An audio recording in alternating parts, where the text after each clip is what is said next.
Welcome to the Art BOP Alternative Show. I'm Kingsley Smith, otherwise known as DJ Kings, and I'm talking to Eric from the Nirvana and the Red Hot Chili Peppers tribute band. Welcome. Hello. Eric, what's your full name, by the way? So it's Eric Graham. Eric Graham. That's the one, yeah. Awesome. And do I detect a little bit of a British accent? Oh, that is a crazy long story. So, yes and no. So, I'm originally from a country just north of South Africa, a bit of a tongue twister called Bophuthatswana, and it got dissolved into South Africa many, many years ago, which is basically now the Northwest Province, but it was a big sort of British colony, and a lot of tuition that I had was all sort of high British English. So a lot of South Africans think I'm from the UK. People in NZ think I'm from the UK, but people from the UK were like, "You sound Kiwi." Oh, right. Yeah. Oh, awesome. We have a lot of British here anyway, so you fit right in. Yeah. And a lot of South Africans. Yeah. So we're here to talk about your gig coming up on the 30th, Saturday the 30th of September at the TOTARA Street venue. Yeah. Tell us a little bit about it. All right, so we're two bands from Auckland, very big funk and grunge fans ourselves. Touring, we're actually doing a bit of a tour on the North Island at the moment. We did Hamilton, was it last weekend or the weekend before? It was the 8th of September. So we're travelling down to Tauranga, to TOTARA Street. One band's called Lounge Apes, and I sing for that band. Two other guys, and we do tribute to Nirvana, big old school Nirvana fans, and we try to do it as authentically as we can, and for as long as my voice allows it, because it's a lot of screaming and it's like heavy, intense stuff. Good fun though. But it's you won't get much talk out of me the next day because there's no voice left at all. So do you sing for the Chili Peppers tribute as well? I do backing vocals, so I play the role of John Frusciante in that one. So it's very it's quite a contrast in the type of singing between the two acts, because Nirvana's way of screamo and Chili Peppers like really head voice stuff for me. Right. But interesting thing to note is the drummer of the Nirvana band, he's the singer of the Red Hot Chili Peppers band. Oh wow! Tease Kumba. So when he's not busting the drums, he's on the mic. It's funny you should mention that about the drummer, because I've always thought that drummers are closet lead vocalists. They right, because of the confidence in that. Yeah. So that'll be great. He'll be able to like burst out the front for the final part of the show. Yeah. That's true. Yeah, so he's a very, very talented guy. He also plays a bit of keys as well. So, he's about one of those crazy musicians who just does it all. Oh, nice. What's his name? Tease Kumba. So it's quite an interesting spelling. It's pronounced Tease, but it's spelled like ties, plural, T-I-E-S. Oh, right. What nationality is that? He's Kiwi, Dutch. Kiwi so Dutch. His mum's from the Netherlands, but he's first generation here. And don't quote me on that. But and so he's got sort of the good vocals for Anthony Kiedis. Absolutely, it's totally in his range, and I think that's one aspect of both bands that really just gets pulled off very well. Is that it's not even though I've been complaining about having to scream the Nirvana stuff. Yeah. It's very much within my range to do. Whereas with Tease, it's again very much in his natural range of singing. So the reproduction is very authentic, and us being big Nirvana and Red Hot Chili Pepper fans, we are our own worst critics. So we're happy with our reproduction, and we just enjoy doing it. Yeah. Hey, by the way, where can people that are interested in going to see the gig on the 30th? Where can they go on YouTube to see, or is there anywhere else on the internet they can go to hear recordings? Yeah, so we do have some recordings up. It's not on YouTube yet, So we're currently, our main target, or main sort of space at the moment is on Facebook. So you'd be able to Facebook either Lounge Apes or Funkadelic Monks, and you'd be able to find some material. If you scroll down the timeline, or yeah, so there should be a little column there, a little tab for videos, and there'll be some eye candy. Awesome. So there you go, punters. Check them out on Facebook. Hey, I have to admit that I like Nirvana, but I'm more of a Red Hot Chili Peppers fan. Yeah. I was heavily into them, especially for Mother's Milk and the Blood Sugar Sex Magic albums. Oh, that's the late 80s, early 90s. Yeah, I'm old school. Yeah, no, same. Those probably my picks are more or less from that era as well for the Chilli stuff. So, and then of course after Blood Sugar Sex Magic, was it One Hot Minute? Was it that album? Yeah, One Hot Minute was the first album for Dave Navarro, who played guitar in John Frusciante's first time, his absence, the first time he left the band. Yeah, which was a bit of a shame because although I thought Dave Navarro did a good job, I don't think he was accepted by the Chili Peppers fans, was he? No, it's a funny thing. I remember growing up, and my glory years were also pretty much in the 90s, and I was a massive fan of One Hot Minute. That was like the album for right. me. Yeah. But listening back, because obviously with this whole Red Hot Chili Peppers tribute thing, you're re-experiencing the whole thing from A to Z, start to finish. Listening back to the albums, that album is probably the least funkiest album they have. Yes. And Yeah. Dave Navarro is a very rock-oriented guitar player. And if you listen back to it, it's amazing. Don't get me wrong, I still love it, but it's a standout, very different to anything else they really did. You're right. Like chord progressions and You're actually dead right because I think the first single that came off that album, I'm trying to think of the name. Aeroplane or No, not that one. Warped. It was the heavy one off the album. Was that Warped? I think so. It's got this long, elaborate intro, and then it sort of just kicks in. Yeah, makes sense. I think that's the one. Yeah. But it was definitely a lot heavier than I've ever heard them before. Yeah. And that's sort of like you say, that was a kind of a constant style throughout that album with Dave Navarro. Yeah.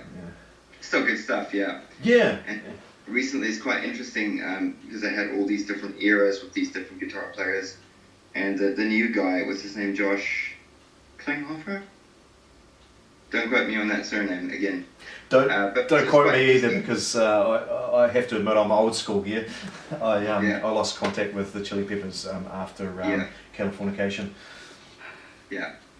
So, but it's interesting, obviously for us having to actually learn to play those songs and learning to play the songs from different eras, different guitar players, and seeing what different things they get up to and different sort of tendencies they have.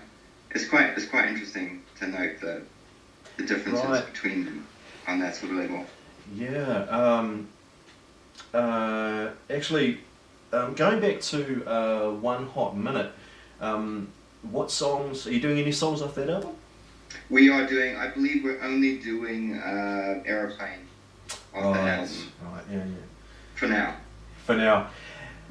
More importantly though, please tell me that you're doing a few numbers off Blood Sugar Sex Magic. And we are doing quite a few numbers off Blood Sugar Sex Magic. Brilliant. Fans will appreciate that, especially from New Zealand, or from my era anyway. Are you doing Funky Monks? Yep. So Funky Monks is it's actually a new song that we're working on, and we'll probably have it polished for the gig, but it wasn't in our initial pick of for 2 sets of material to learn. Ironically, because our name is sort of derived from Funky Monks, hence Funkadelic Monks, but that was raised at one of the band meetings we had, and that's a song that we're currently learning. So watch the space. Hopefully we get to jam that one on the night, but there's certainly quite a few off that album and era. What are the just for the fans out there? What are the other songs off Blood Sugar Sex Magic that you're doing? We got what's his name? Under the Bridge, Mm-hmm. and the title track Blood Sugar Sex Magic. Right. Yeah. If you give me a second, I can just quickly have a look. Maybe I'm missing something. My set list there in front of me. Oh, we're doing quite a few. We're doing Give It Away, Awesome. Suck My Kiss, Yes. and another one we will be doing at some stage is Naked in the Rain. There's quite a few off that album. I love that album. For me, I like One Hot Minute. Don't get me wrong, but Blood Sugar Sex Magic. I used to play that album around and around and around because back then I actually had on the old tape, the quarter-inch tape. Right. I didn't. It wasn't till One Hot Minute that I actually owned my own CD player, but. Blood Sugar Sex Magic, there's actually 17 songs on that album. Did you know? Yeah, it's massive. Yeah. No. Like, they don't really do that anymore, do they? No, 17 songs on an album. I think some of them were like only short ones though. Yeah. Hey, so moving on, just very quickly while we're on the Chili Peppers. Yeah. Your band, the Funkadelic Monks, are they going to be playing anything off Californication or any of the other albums? Yes, absolutely. Well, I've got the set list here in the background. Californication, that's one of our favourite albums. So we're doing Around the World, Scar Tissue, because how can we not do Scar Tissue? How can you not?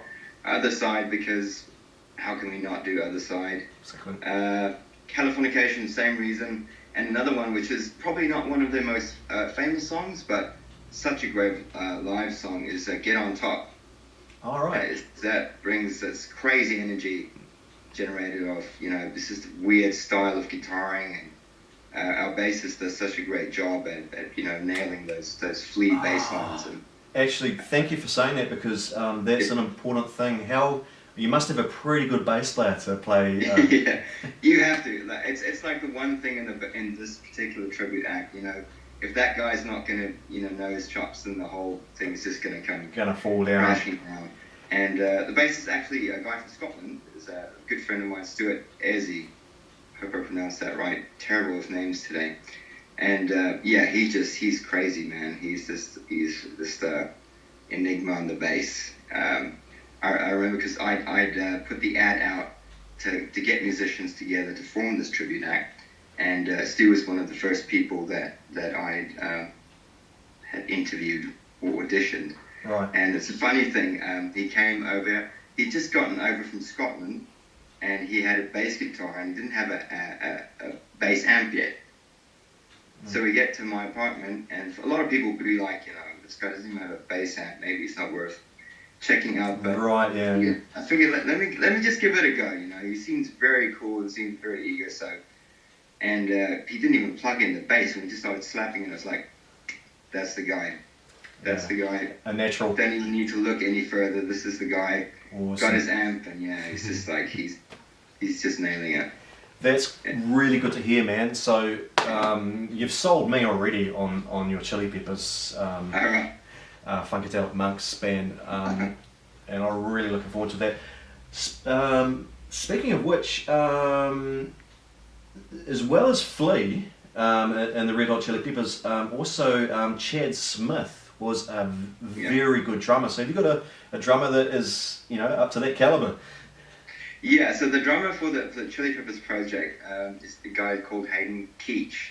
He's just one of those rough diamonds. He's just somebody he absolutely destroys a drum kit. So every time, and he's probably going to hate me for saying this, but every time we get to a venue and he does sound check, all the sound guys go, "Oh my God, is that how hard you hit those drums?" You have to keep it down. Wherever we go, every single time that happens. But he's a crazy hard hitter, and but he's just got that technique. Like, I'm not a drummer myself. I can play a little bit, but I'm not there. But with a guy like that, you just watch him, and it's just this raw talent. It's a guy that's really just crazy raw on the drums, and yeah, he just pulls it off, man. He's a Wow. big Chad Smith fan. Right. So, Oh, that's good to know. yeah, so he basically, you can even see on his technique, he pretty much modeled after that. So when the opportunity came and we had our little get together and audition, it was just like, again, yep, that's the guy. Oh, good No to worries, hear, no man. problem. Because Chad Smith has been one of my favourite drummers for decades, actually, since I first discovered him on Mother's Milk, and Yep. he's become, and I think Rolling Stone even voted him as one of the possibly top 10 drummers. Don't quote me on that, but he was definitely one of the most influential drummers from the late 80s through to the late 90s. His kind of style of drumming was, he took funk, even though funk had been around since the 70s. He took it and he moved it into rock music. Yeah. And there hadn't, at that stage, like late 80s, there really weren't many drummers doing that in rock music. Faith No More, kind of, but I think Chad Smith had more of the funk feel, which I'm a big fan of. And Divard is too, aren't you? Funk. The original funk scene from the 70s. Yeah, George Clinton. George Clinton, Funkadelic, and Parliament. Yeah. Me. Just on a quick side note, me and Divart have a new project, which is a studio project, writing stuff in the genre of George Clinton, Funk and hip hop. funk, hip hop, and Parliament, and That sounds like fun. yeah, it's not as much in the. It's different for me because it's not really in the rock genre, but. Yeah. But sorry, getting back to your gig. So moving on to the Nirvana tribute band. The Lounge Apes. That's right. Yeah. So Lounge Apes. Basically, we got the name from two different Nirvana songs. One would be Lounge Act. The other one would be Very Ape. So we just merged those two together to make Lounge Apes. So it's a very, obviously, as you know, it's a very different sort of vibe, a very different energy to the Red Hot Chili Peppers. But the two just work really well on like sharing a stage. And like in the beginning, when we thought about combining the two and doing this tour, there were some reservations about. Yeah. One's very funky and the other one's quite loud, grungy. I know. I thought the same thing when I first saw the lineup. I thought, well, how's that going to work? But yeah. So like everywhere we play, it really just pulls off. Because what you need to remember is that a lot of, if I keep saying like glory years, like Nirvana obviously had its time in the 90s. The Chili Peppers also had a lot of day in the sunshine in the 90s as well. So it's a lot of mutual fans across the two of them. That's true, yeah. Yeah, and it's quite evident. It's not so much a case where seeing, especially with me being in both bands, so I can have a look at the crowd and see the people between sets. And there's not much of a change up. The same people stay in the front. It's not a case of people go for the one and then leave.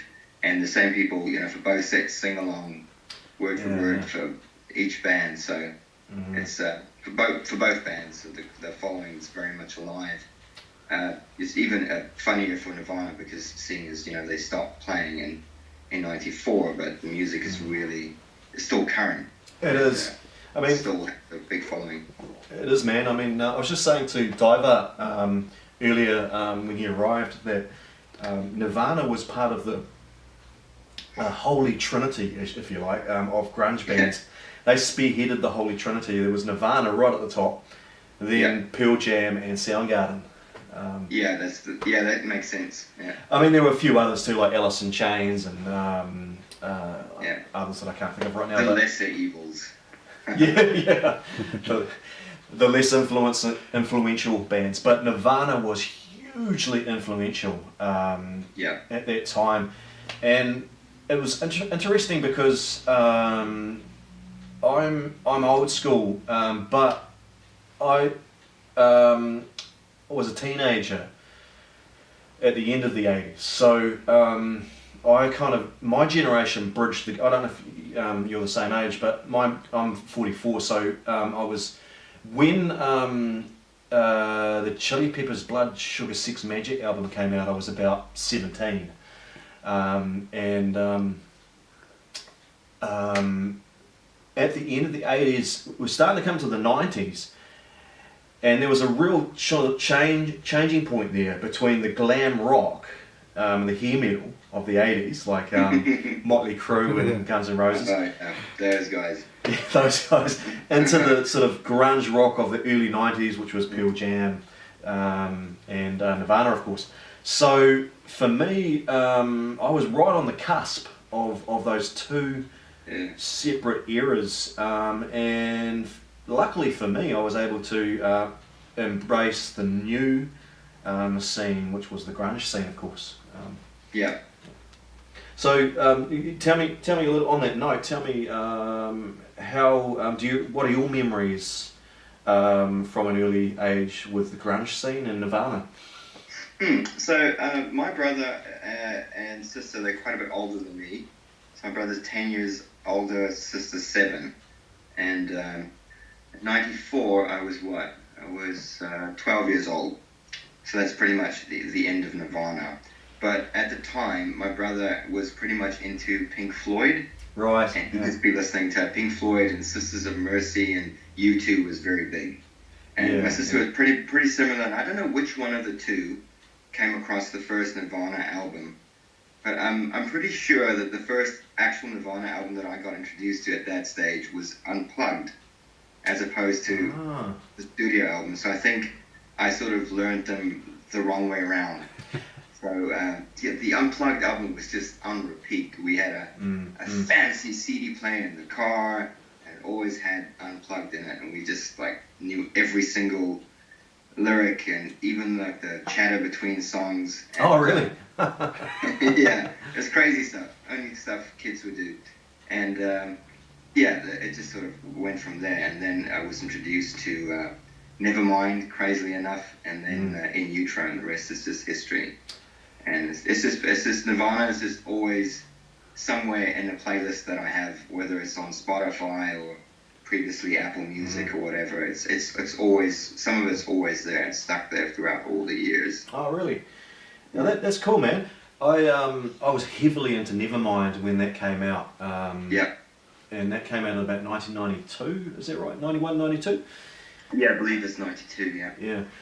So that was like right, I just left high school at that stage. It was perfect timing for me. And again, I had that album on quarter-inch tape, and I played it round and round and round and round and round. But I have to admit, I was more of a Pearl Jam fan and definitely more of a Soundgarden fan. So I followed Soundgarden more closely. Yeah. And Nirvana, for me, I love that Nevermind album, but I didn't get into the next album. I can't even remember the name of it actually. In Utero, right. Is that the one with heart-shaped box on? That is indeed the one with heart-shaped box. I think, especially because you're a musician as well, and you were a musician back then. Yeah. As well, I think. And when I got into Nirvana, I wasn't a musician yet. Right. And I think, because just listening to your influences, when you're talking Soundgarden, you're talking Pearl Jam, but I think mostly Soundgarden, you're talking quite technical stuff. Good musicianship, yeah. Yeah, and whereas the Nirvana, from a guitarist perspective, because you play guitar as well, don't you? Yeah. From a guitar perspective, some of those Nirvana riffs, as good as they are, it's not technical stuff. It's easy to play. It's fun to play. It's easy on the ears. When you move into Soundgarden and you're doing different tuning for each song, which I tried to do back in the day and kept on snapping strings left, right, and center. It's a completely different mindset, and I think as a musician, you always tend to sort of look more towards technical stuff. Yeah. And if that makes sense to you? It does make sense, yeah. Nirvana was just like this weird band that came out of nowhere. They, if you consider, like you said, they were born in an era when, you know, it was the glam rock and the big hair thing. Mm. And here comes these guys, and they're not shredding, you know, 32 notes per second. Yeah. It's just hitting a stomp box, screaming and belching out of the stomach, but good tunes, and it just worked. And it came out of nowhere. And Yeah. you know, logically, if you would have just followed the trajectory of music, going from the 70s big guitar, 80s big guitar, and then 90s early on was, you know, stuff like Nirvana. It was just a complete paradigm shift away from this overly hectic, hardcore technical music just to the grunge. Grunge. Better way of explaining that.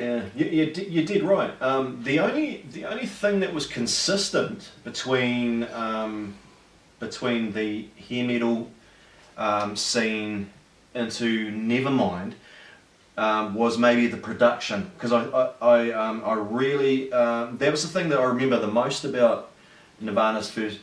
Was it their first album, Nevermind? Bleach was their first album. Oh right, so the second album, which was the one that got them world famous. Yeah, it got them going crazy. Crazy famous. That album had the most amazing production on it. Yeah. And it's still good today. Yeah. Still good, yeah. It's like Smashing Pumpkins, the production on Siamese Dream, that album. Yeah, it's crazy. Super good production for that era, despite how loose the guitaring was. Yeah. You know? There was something very else. true. He was not a polished musician at all. No. You know, if you watch any of their live stuff, you'd be like, I wonder if he plays guitar on their albums. You know. Right. You sort of wonder about things like that, but yeah, it's just like he was raw, man. He was just raw. He just did it his way, and it worked. It worked. I think he was a huge influence on the guitar technique and tone for the grunge scene. I mean, he even had his own signature Fender Jag guitar. Is that right? Yeah, I know that he played a Jag. I wasn't aware that he had his own signature, but yeah, he did. Yeah, wouldn't be surprised. Yeah, I think they managed to just before he died. Forgive me if I'm wrong, but I think they managed to rope him into having a signature Jag guitar just before he died. But I died. Do you 94? Do you remember that? I don't remember the exact date, but I do remember reading the little bit in the newspaper, and I was just like, I couldn't believe it. Yeah, I remember where I was, and yeah, I mean, I was only 21 or something, but yeah, young enough to for it to be quite impressionable on me, and yeah, it was huge. No, same. Yeah, it overtook it in a very, you know, it was in a bad way. It was very.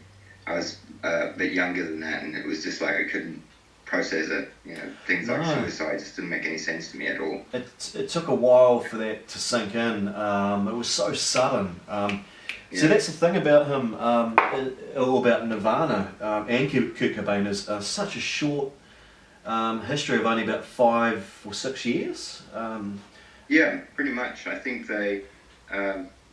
You don't quote me on this, but probably like late 80s to in 94. Let's say 6 years, give or take. Yeah. Yeah. Well, Bleach. What year did Bleach come out? I'm guessing about 1989. Let me check it. So 5 years, roughly 5 or 6 years. Yeah. Not including whatever time they had before the first album. Yeah. Let me have a quick look for you. Well. 1989. There you go. 1989. Yeah. Yeah. Wow, man, that's such a short career, but such a bright career. You know, that's one of those guys that burnt brightly for such a short period. He's like another one of those crazy diamonds that Pink Floyd sang about. Oddly enough, did you know that Bleach was recorded on a $600 budget? No, I didn't know that. No. Wow. Yeah. So it's pretty much, I think the world over, I could take a stab in the dark and say at least 1 in 3 music stores have a copy of Bleach even to this day. Yeah. $600. Like if you buy the album, which I have actually bought twice because the first time got stolen, in the little inlaid little booklet. It just gives a little side note, recorded on a $600 budget.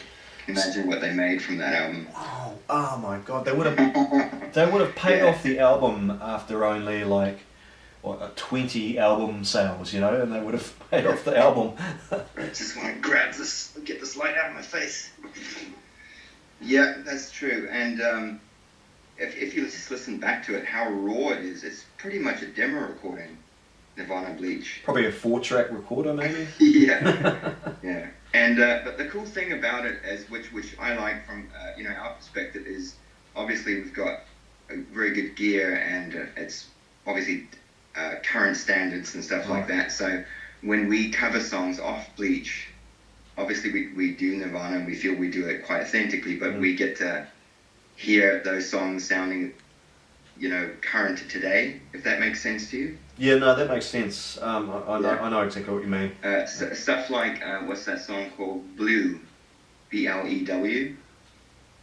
That's one of my favorites off. I think it might even be the first song off Bleach. And it's such a great track. And I think had some of that material been recorded later on in their career, it would have taken off in an even bigger way. I'll make sure that album is quite, from a guitarist perspective, probably the most interesting album to play, on the hands. All right.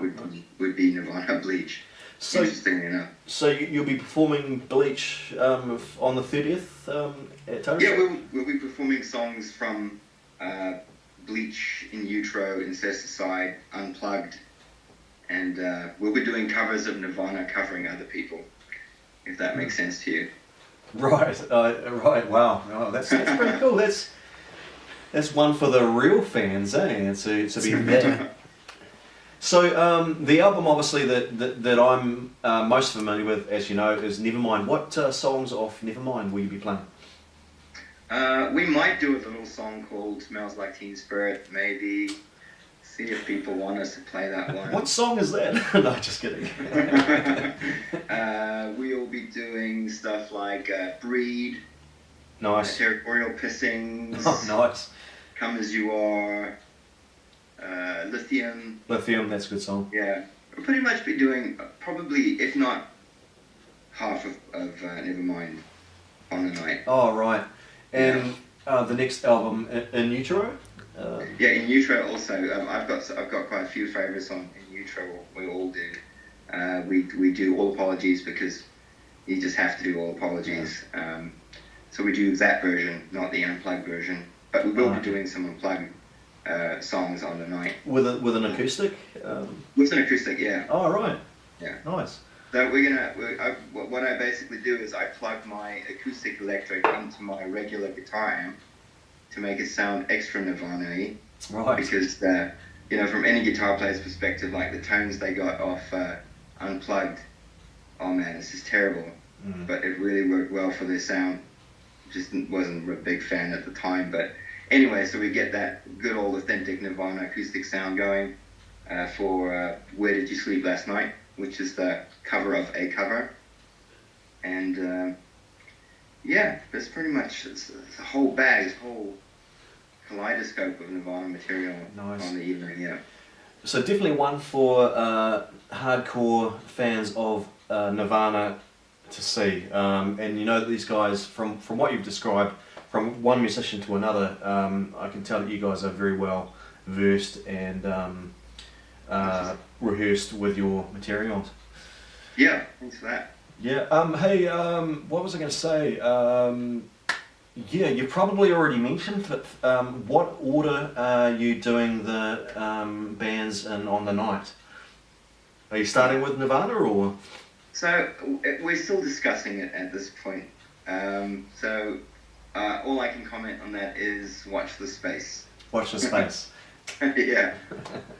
That's cool. That's always good to keep the audience guessing a little bit, Yeah. So the 30th of September. That's a Saturday, the 30th, in about 2 weeks' time. Yeah, that's right. Just enough time for me to get over my man flu. Yeah, you were saying about that. You'll need your voice back too, no doubt. Oh, absolutely, yeah. I'll get it back only to lose it again after the night. Right, yeah. Well, especially with Kurt Cobain style screaming, I can imagine. It's at the moment I'm also doing some recordings because I do some original music as well. Oh right, and, nice. Yeah, and when it comes to when I've been doing a lot of Nirvana rehearsals and I say Nirvana, Lounge Apes rehearsals and gigs, the voice just wants to scream everything. And we're currently in the studio phase where I have to sing the songs and record them in. But my voice just keeps wanting to overexert everything that I do. Yeah. And it clicks into that Kurt Cobain mode. Yeah. It's a blessing and it's a curse. Yeah. There's a few singers like that, eh? I mean, Chris Cornell, in his own way, had a lot of gravel, and he had such a high range that he must have struggled, man. I mean, right till the end. Before he That's a weird thing. Did you ever see Chris Cornell live? Not in person, but I did watch several YouTube videos. Yeah.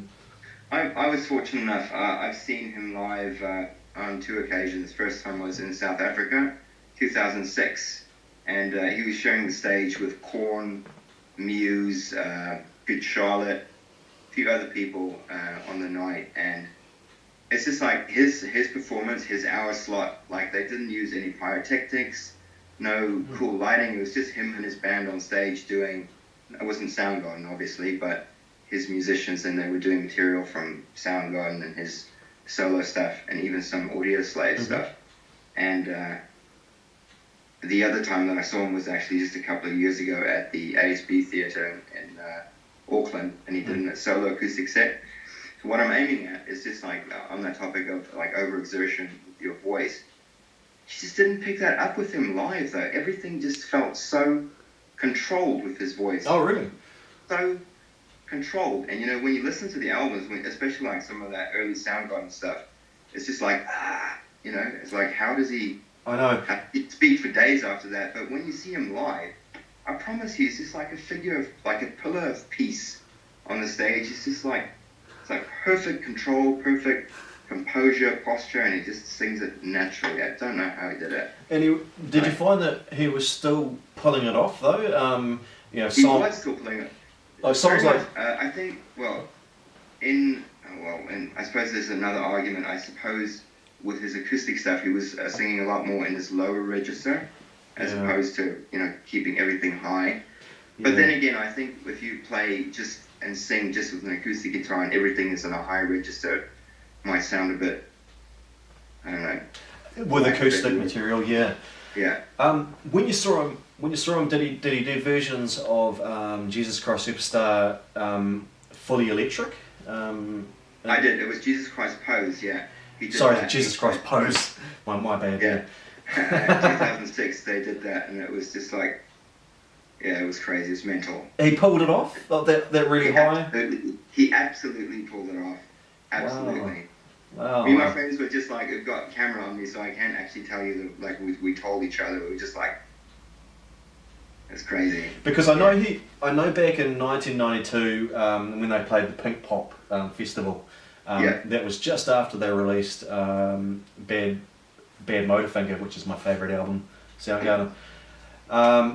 He was right in his element then, and he really pulled off those vocals amazingly at the Pink Pop Festival.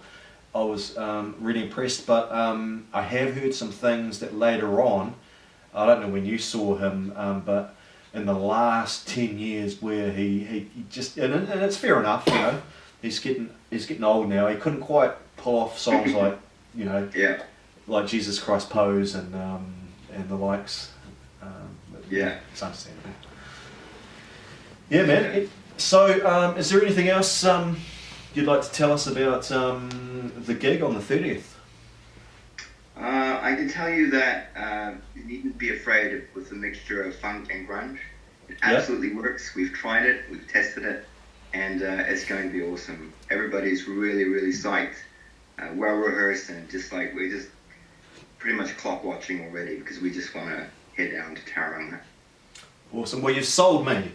after talking to you, because I couldn't actually find any. I have to admit, I was doing some research about you guys. I couldn't find any YouTube videos, and but just talking to you, from one musician to another, you've sold me. And for all you fans out there, get along. Make sure you don't miss. This is in Tauranga at the Mount, TOTARA Street, Saturday the 30th of September. Don't miss this night because we don't get this very often. Nirvana tribute band, Lounge Apes, and the Chili Peppers tribute band, Funkadelic Monks. Is that right? That's right. That's us. I'm really looking forward to it. Two awesome bands there. And what time does that start? So we're probably going to have doors open at about 7:30 p.m. 7:30. And we will start close to 9. I reckon. Tickets available? Tickets are available online and at the door.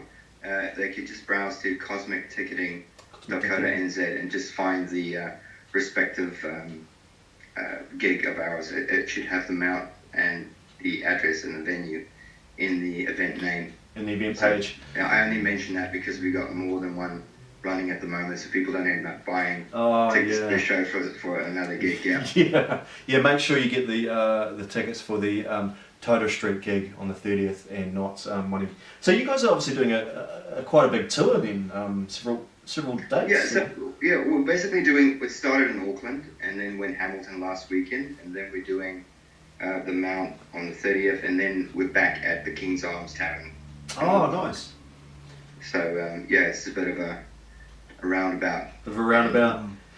And we have some plans for early next year as well. But again, watch the space. Currently, most of the stuff is, like I mentioned, it's all on Facebook. But we'll branch out and we'll get some material on YouTube as well.